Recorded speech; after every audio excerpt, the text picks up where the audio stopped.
Shalom bagi kita semua. Sebelum kita mendengarkan firman Tuhan, kita satukan hati kita berdoa. Bapa kami dalam sorga, terima kasih buat hari ini Tuhan, di mana Engkau telah memberikan kami nafas kehidupan dan kesehatan Bapa. Pada hari ini kami akan mendengarkan sebagian dari firman-Mu Tuhan. Berkati hamba-Mu yang akan menyampaikan firman-Mu, agar firman-Mu tersampaikan dengan baik. Terima kasih Bapa, di dalam nama Tuhan Yesus, Juru Selamat kami yang hidup. Amin. Shalom bagi kita semua. Pada hari ini ayat Alkitab kita diambil dalam Matius 21 ayat 12 sampai 17. Saya akan membacakannya secara tunggal. Yesus menyucikan bait Allah.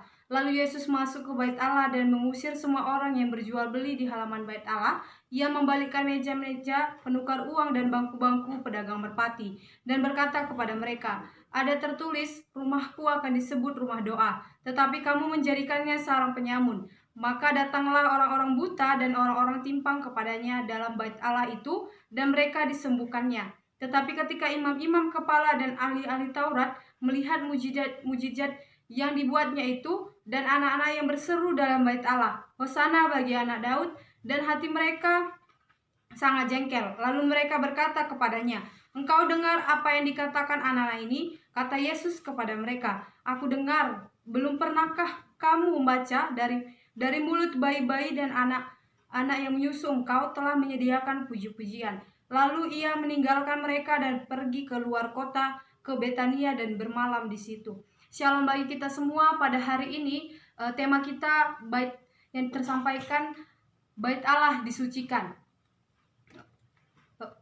Dalam Matius 21 ayat 12 sampai 17 ini menceritakan bagaimana orang Yahudi berjualan di bait suci dan menjadikan bait suci ini adalah sarang penyamun.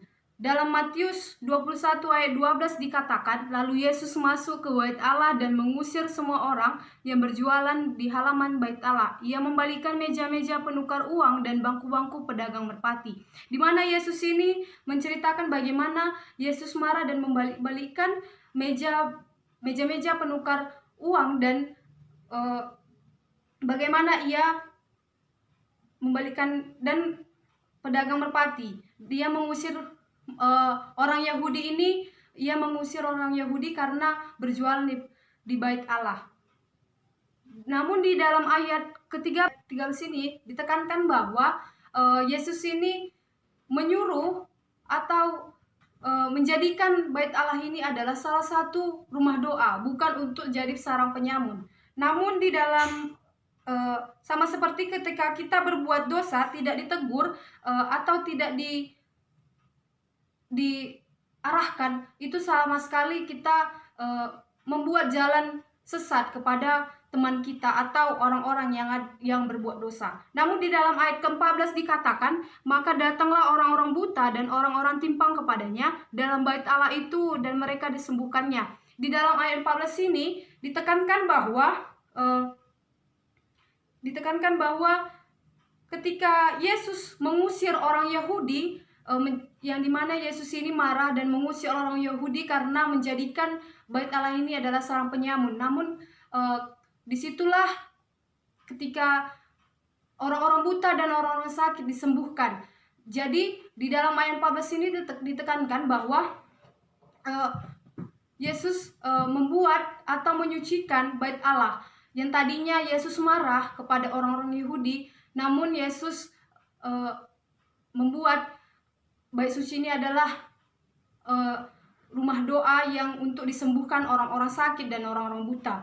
Namun di dalam hal ini bait itu tidak lagi dipenuhi pedagang, tetapi dipenuhi orang-orang sakit yang disembuhkan oleh Yesus. Nah, saudara-saudari yang terkasih di dalam nama Tuhan Yesus, marilah kita renungkan bahwa menjadikan sarang penyamun di gereja ini tidak baik. Karena kenapa? Jika ada orang berdosa yang tidak ditegur atau dibiarkan tumbuh subur, maka gereja sedang melakukan dosa dan menghina nama Tuhan dengan tindakan cemar mereka. Sama seperti ketika kita melihat gereja menjadi konser pop atau menonton televisi yang tidak baik.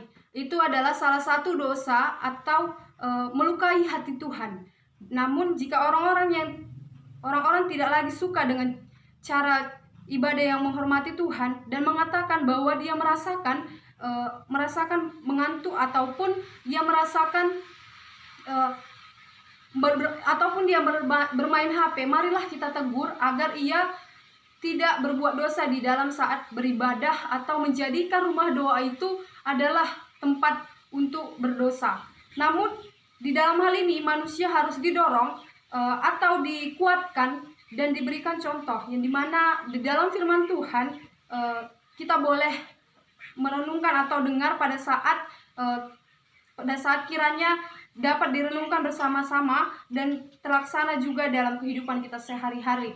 Marilah ketika kita beribadah, marilah kita harus fokus, tidak baik di saat kita beribadah itu berbuat dosa. Contohnya kita mengantuk atau bercerita dengan kawan kita, tidak mendengarkan firman Tuhan, ataupun malah menggosip ataupun cerita-cerita kepada teman kita. Marilah kita renungkan bahwa hal itu adalah salah satu hal yang berdosa. Itu adalah salah satu melukai hati Tuhan. Mari kita renungkan baik-baik dan marilah di saat kita beribadah harus fokus dan mendengarkan firman Tuhan dengan baik. Inilah khotbah kita pada saat ini. Kita satukan hati kita berdoa. Bapa kami dalam sorga, terima kasih buat hari ini Tuhan, di mana Engkau telah berkati kami Tuhan, di mana hamba-Mu telah menyampaikan firman-Mu Tuhan. Berkati kami semua agar kami bisa merenungkan apa yang kami perbuat Tuhan di saat kami melakukan peribadahan. Ampuni kami Tuhan jika kami mencuri kemuliaan-Mu di saat kami mendengarkan firman Tuhan di bait suci-Mu Tuhan. Bapa, ini doa pengharapan kami Tuhan, di dalam nama Tuhan Yesus Juru Selamat kami yang hidup. Amin.